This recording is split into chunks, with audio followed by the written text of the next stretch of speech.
The one thing I'm having a struggle with is how to find the path of least resistance in general, but with a specific issue, but I have a hard time knowing what's right. Well, if there's a lot of momentum going in the direction of unwanted, in other words, if you want it, but, sometimes it's a little harder to define what feels a little less. But really, think about what you're saying. You're saying, I cannot differentiate something that feels a little better from something that feels a little worse. And we don't believe that that's true. Kate played a game with Jerry and Esther when she was a little girl. She hit a button in a big room, and she knew where it was, and then she would guide them to find it by saying, you're getting colder, you're getting warmer, and your guidance system is doing the same thing with you. A better feeling means you're closer to it, and a not good feeling means you're further from it. Really, you can't differentiate? Path of least resistance is an easy concept. So what do you think is making this subject so difficult?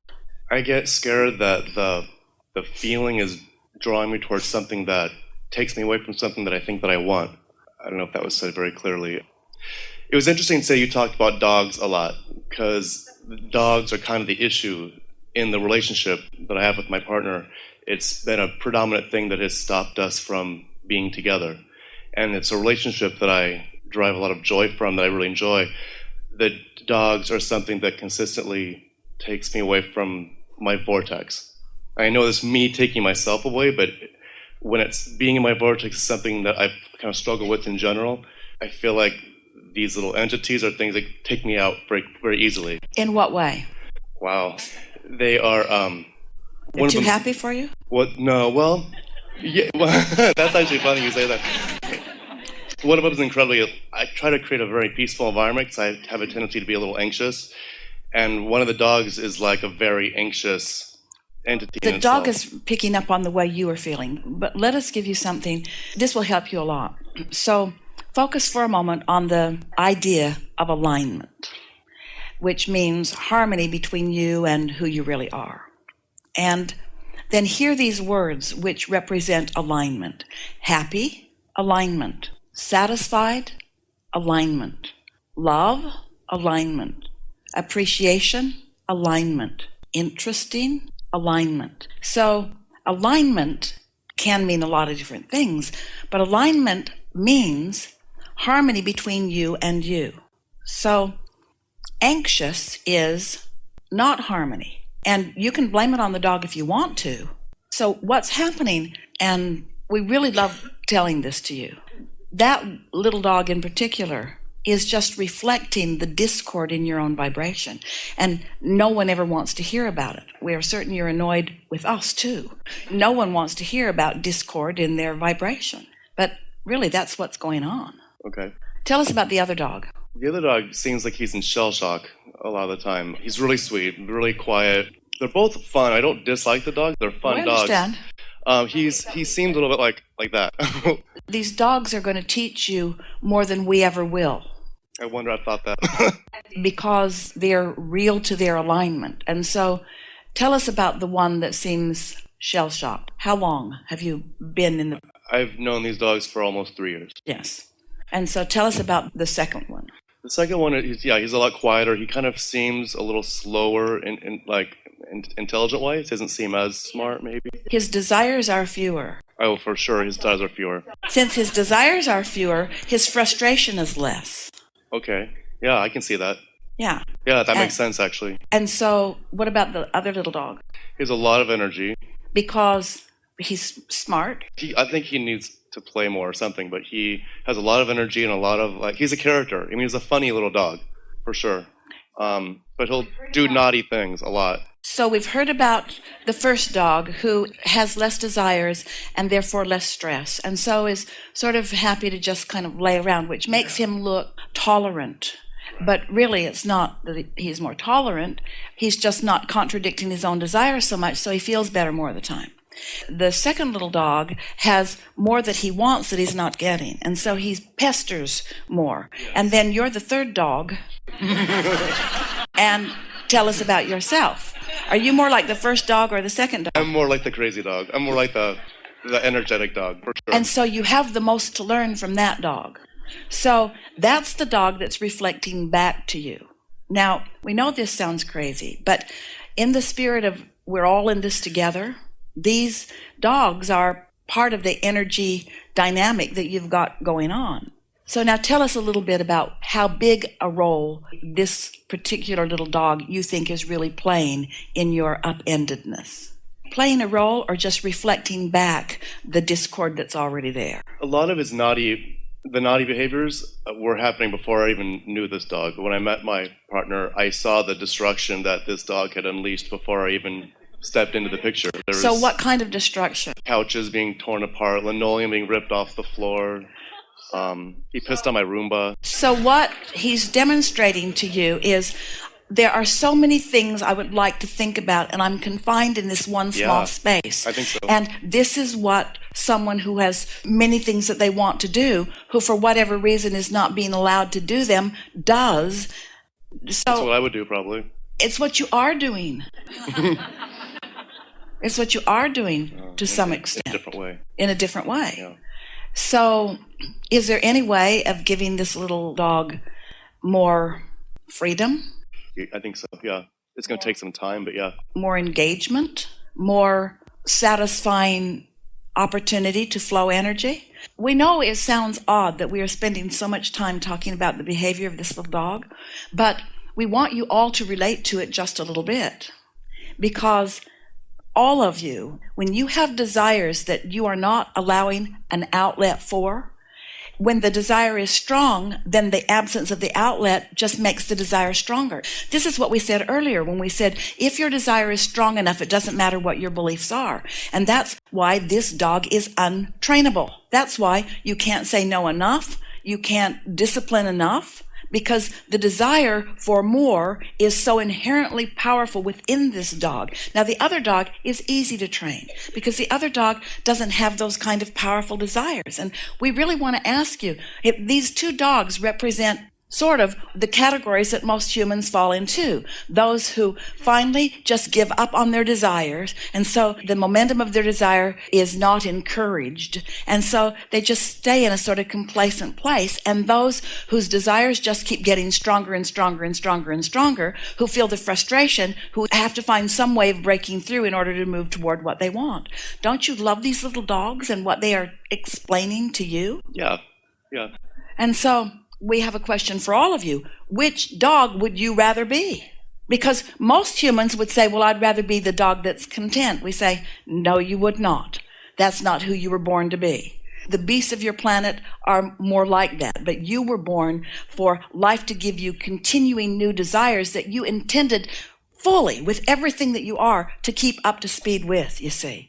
And so you'll feel frustration too when you've got desires that you are depriving yourself of. Not just depriving yourself of having, as in letting the thoughts turn all the way to things, but depriving yourself of believing, depriving yourself of expecting, depriving yourself of finding harmony with, depriving yourself of the sweet spot of expectation, you see. So this little dog, this bothersome little dog, has not given up expectation, keeps finding a way to satisfy. So my problem with finding the path of least resistance in this issue is that part of me thinks, well, this little dog is so frustrating to me that it's almost makes me feel a little confined. There's certain things we can't do in our relationship often because of this little dog. So therefore I wonder, is it confining me or is there a lesson here for me? I get really confused. Yes, a lesson. We don't like lessons, but it's that. It's pointing out to you that feeling of entrapment. In other words, when this dog feels trapped, this is what this dog does. What do you do in your feeling of entrapment? Oh, I get really anxious. Yeah, hugely anxious, actually, when I'm feeling trapped. Yeah. You're surprised you're not gnawing on the linoleum. There's a small section missing in the bathroom. But, So what's the solution? In other words, we've gone a long way in helping you to understand what's going on.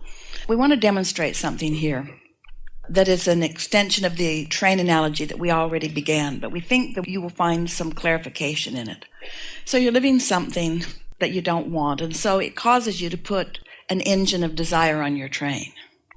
But just the awareness that you're where you don't want to be on that issue causes you to put an engine of doubt on it at the same time. So right out of the gate, you're in what could be, if you were really sensitive, could be called a tense situation, if you're sensitive. A lot of people aren't sensitive enough to notice that, like your first dog that you talked about, not sensitive enough to notice that. So then life goes on and something causes you to want something else. But instead of thinking about what you want, you notice where you are.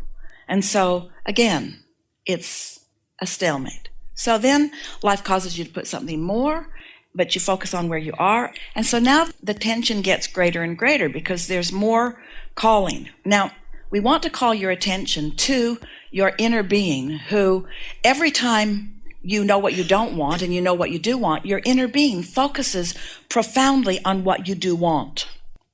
And law of attraction is responding to your inner being, and so cooperative components are being gathered.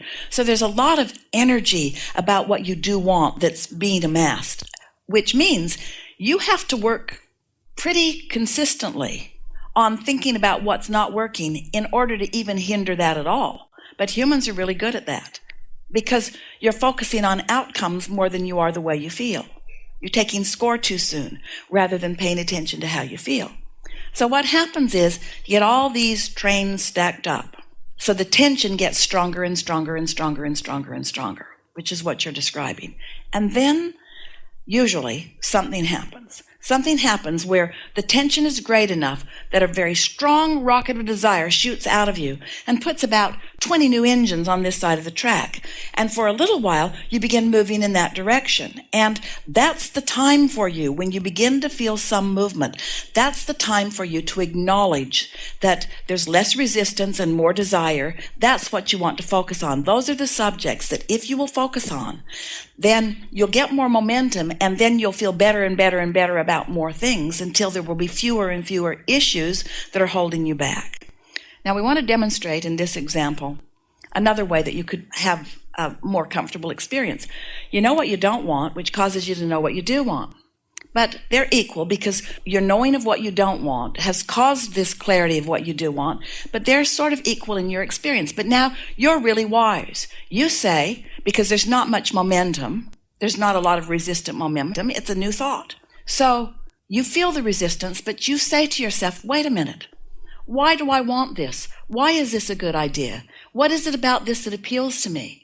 In other words, you deliberately, in those early stages, think about what you want and why you want it, and you get more momentum, more momentum, more momentum, more momentum. So now you've got 2, 3, 4, 5, 6 engines just with a few minutes or even an hour or two of thinking about what you want, and there's so little resistance in it that now the momentum is carrying you, and now the momentum is carrying you, you stand in this new place where you begin to get ideas. And as you begin to get ideas, you get into that sweet spot, and your ideas begin manifesting, and now you stand in a whole new place. Now you have manifested something that you didn't want a lot, but you didn't resist at all, and now it has happened, and so you're different under the world. You stand in a different place with a different set of contrasting experiences, but now you're smarter because you've had that experience. So now, in your new place, things happen that cause you to know what you don't want and you know what you do want, but now you spend no time thinking about what you don't want because now you're onto the process. So now you think about what it is that you want and why you want it and how it would feel good and how it would enhance your experience and what is it about it that you like.